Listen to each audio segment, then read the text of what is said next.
What is good, Hellraisers? I hope everybody's doing well.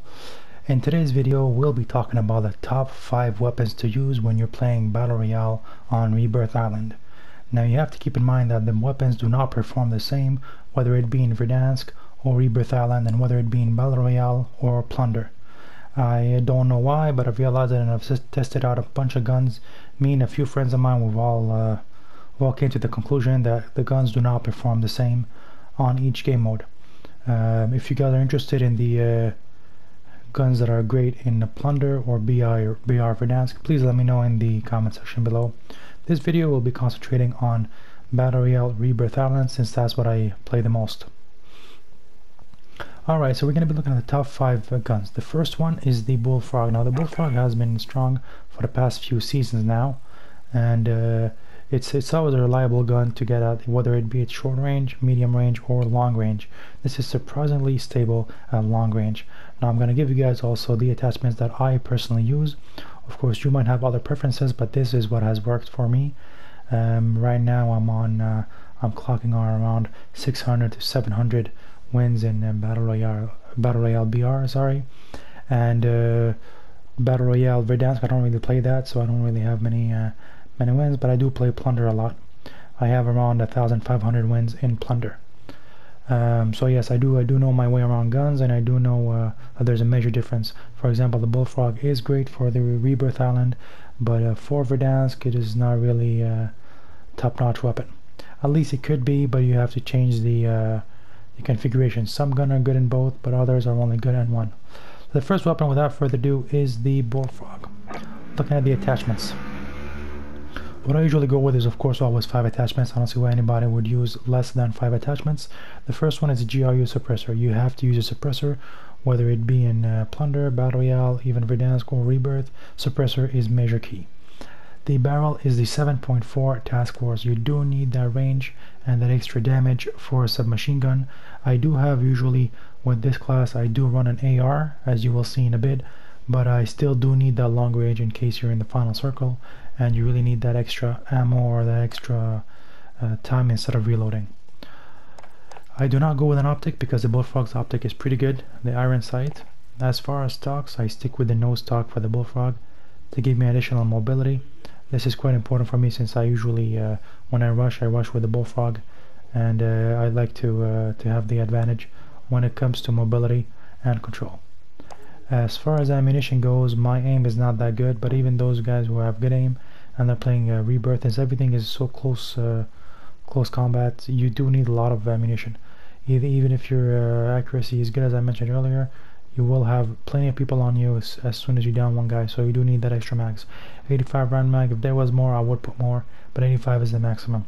I've done a bunch of team wipes using the 85 round mag without even having to reload, and also I've done 1 kill with an 85 round mag, depending on what how the guy is and what they're maneuvering.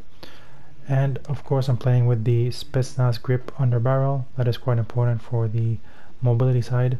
Now you do see that my control is a bit less, but I do not care. That's probably because of the ammunition, but I do need all the ammunition I can use. If you're wondering about the camo for this weapon, it is a diamond camo.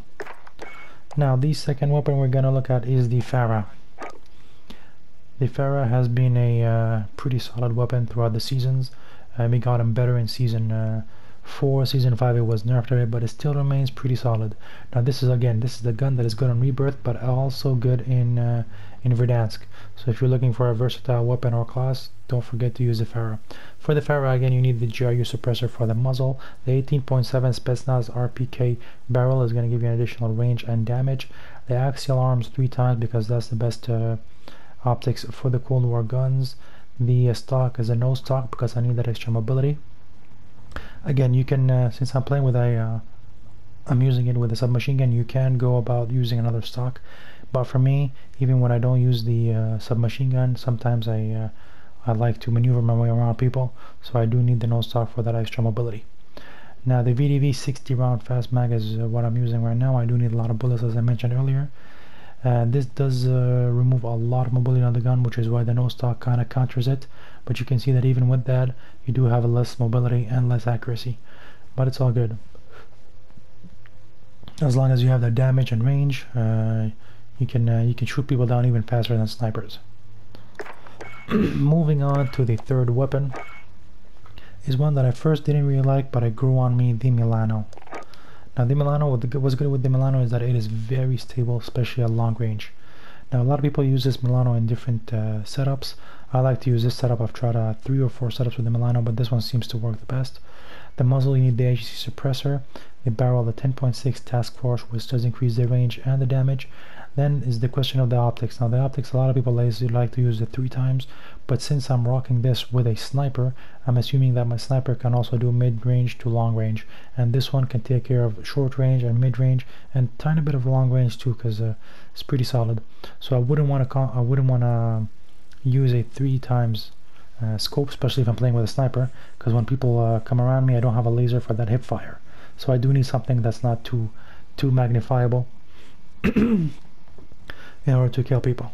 The Salvo 55 round fast mag is what I'm using, because I definitely am taking the fastest and the biggest magazine available. And the SASR jungle grip for that extra mobility and control. Especially need those. The rear grip for these submachine guns are crucial. Again, for the blueprint, this is a diamond blueprint. Now the fourth weapon is the classic Kar 98. Now the Kar 98 is a weapon that was introduced from the first season of Warzone 1 here, even before the integration with Cold War. It is probably the best and the most used assault rifle, sniper in the game, whether it be in the Modern Warfare guns or the Cold War guns. For me, it remains the only sniper that I really enjoy playing with. Right now I am messing a bit with the Swiss K, but that's only in games that I'm not really serious. When I have to be serious and win a game, I definitely do not deviate from the Kar 98. As far as the attachments for the Kar 98, now these are probably the attachments that everybody uses. The slight variations would be the optics, but everybody probably uses the monolithic suppressor for the muzzle, the Singard custom 27.6 for that extra barrel, and you have that tack laser that I'm using that gives you more accuracy. And of course the barrel, as you can see, it increases the range quite considerably. Then you have the variable zoom scope, which also increases the range. Now a lot of people like to use a sniper scope or scopes that are less than 3 because they do not show a glint. I mean, it is better because you can get a lot of headshots without even aiming at the head with those smaller than usual magnifiers. But for me, I don't know, I think I got used to the variable zoom scope. I think I like the fact that I can shoot mid-range and long range. So yeah, this is my preference, but again, this is what usually changes. As far as the remaining attachments, probably everybody could agree on them. Then you have the rear grip, the stipple grip cape. For me, that's quite important. You need that sprint to fire speed. It's not that I attack with the gun often, but sometimes I do. It happens. Let's say you're on the rooftop of Rebirth Island and one of your teammates is down, and you need to rush in order to try to snipe someone at a closer distance. You would want that extra few seconds you have, especially if you need to snipe him, so you have a little bit more time to aim than usual. And that's of course assuming your primary is not either loaded or you don't have ammo. But I mean, this loadout has been these attachments have been my go-to since the first season, and they've never failed me, so I never really had a chance or even needed to try out different attachments. If you guys try it out and have some other questions, please let me know in the comment section below. I'd like to have your thoughts and ideas on these attachments. The last weapon is the Krig. Now a lot of people have already started replacing the Farah with the Krig. I do agree that the Krig right now is much better than the Farah. It is super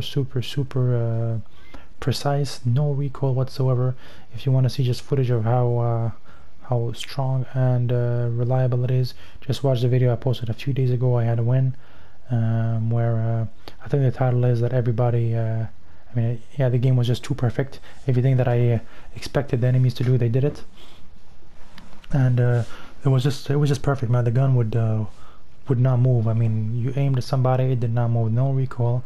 I got a collateral right after it. I got another collateral, and finished off with the Krig 98, killing the last person alive. So it is very reliable. Let me let you guys know the attachments. Now a few of my friends are playing with different attachments, but this is what I found that works the best for me. It does kill a lot of the mobility, but trust me, the mobility, even with this amount of low mobility, it is pretty mobile, and it's pretty strong. AGC suppressor as usual, the 15 CMV mil spec for the barrel for that added damage and range. The axial arms 3 times, of course, because it's the best optics for the gun. Then we have the 60 round fast mag. As I mentioned earlier, I do like to have a large magazine, and the field agent grip for both that horizontal and vertical recoil control. Now all in all, increased accuracy, damage, range, and control. It does kill a bit of the mobility, but if you guys use it and try it, you're gonna see that it actually doesn't feel like it's losing mobility. That is pretty much it. So these are the five main top guns for Rebirth Island. As you can see, I usually just toggle around these 3 classes. The Bullfrog and the Pharaoh, where it actually depends on who I'm playing with. If I'm playing with randoms or I'm playing with friends, depending on their styles too. If I'm playing with my English friends, I usually go with the Milano and the Car 98, since some of them like to snipe and others like to rush. If I'm playing with my French friends who are more into rushing all the time, I do go with the Bullfrog, because when I enter a house, I do consider that I have to kill at least 2 out of the 4 people if we're playing quads. So I do need that extra magazine.